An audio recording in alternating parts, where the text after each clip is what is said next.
আজকে দেবিদ্বারে হচ্ছে 39 বক্স খেজুর আসছে, 39 বক্স খেজুর। 39 বক্স খেজুরে আপনার হচ্ছে 8 কেজি করে খেজুর আছে। মানে এগুলো হচ্ছে গভর্নমেন্ট দেয়, মানে বিভিন্ন জায়গা থেকে এগুলো নিয়ে আসে। টোটাল হচ্ছে 39 বক্স খেজুর। আমি যদি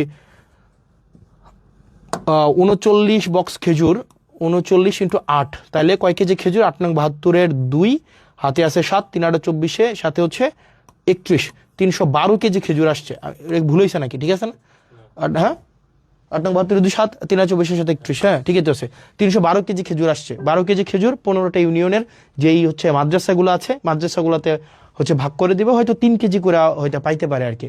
তো এই খেজুর কিছুদিন পরে কুরবানিকে সামনে রেখে উটের মাংস, দুম্বার মাংস এগুলো আসবে।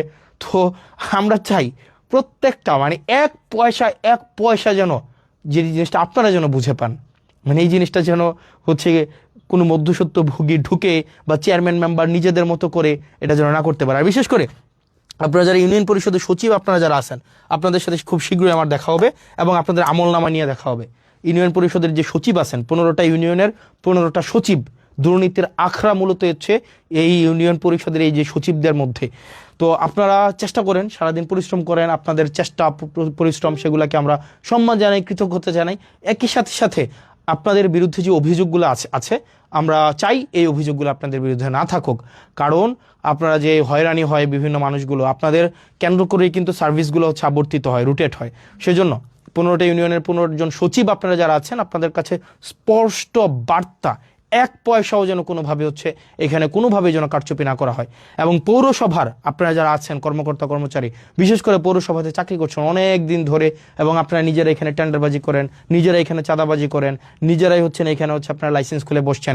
পৌরসভার কর্মকর্তা কর্মচারী, আমি আপনাদেরকে বলছি, আপনাদের উপরে মানুষ ত্যক্ত, আপনাদের উপরে মানুষ বিরক্ত, এবং আপনাদের উপরে মানুষ ক্ষুব্ধ।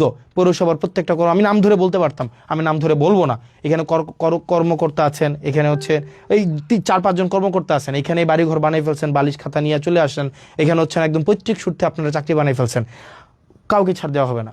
এবং আপনি যদি জনগণের প্রতি কমিটেড না হন, আপনি যদি এখানে কোনো ধরনের অর্থ হচ্ছে অবৈধ অর্থের সন্ধানে আপনি থাকেন, তাহলে আপনার জন্য এখানে চাকরি করার শুভনীয় না।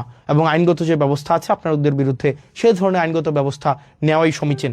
সেজন্য প্রত্যেকটা ডিপার্টমেন্ট দেবিদ্বারের, এই ডিপার্টমেন্টগুলো যদি যথাযথভাবে ফাংশন করে, তাইলেই দেবিদ্বারের যে উন্নয়নের যে ধারাবাহিকতা সেটি অব্যাহত থাকবে। কিন্তু কোনো ডিপার্টমেন্টে যদি কোনো অফিসার হচ্ছে অসৎ উপায় অবলম্বন করে দুর্নীতিগ্রস্ত হয়, সেক্ষেত্রে সম্ভব না। তো প্রিয় দেবিদ্বারবাসী, প্রিয় বাংলাদেশবাসী, আমাদের যে কমিটমেন্ট আপনাদের কাছে আছে, প্রত্যেকটি অর্থের হিসাব, প্রত্যেকটি অর্থ যেন যথাযথ জায়গায় বিনিয়োগ হয়, প্রত্যেকটি উন্নয়নমূলক কার্যক্রম যেন অব্যাহত থাকে, প্রত্যেকটি টিআর খাবিখা যে বরাদ্দগুলো আছে সেগুলো যেন জনগণের কাছে যথাযথভাবে পৌঁছে যায়, সেই জিনিসটি আমরা নিশ্চিত করব।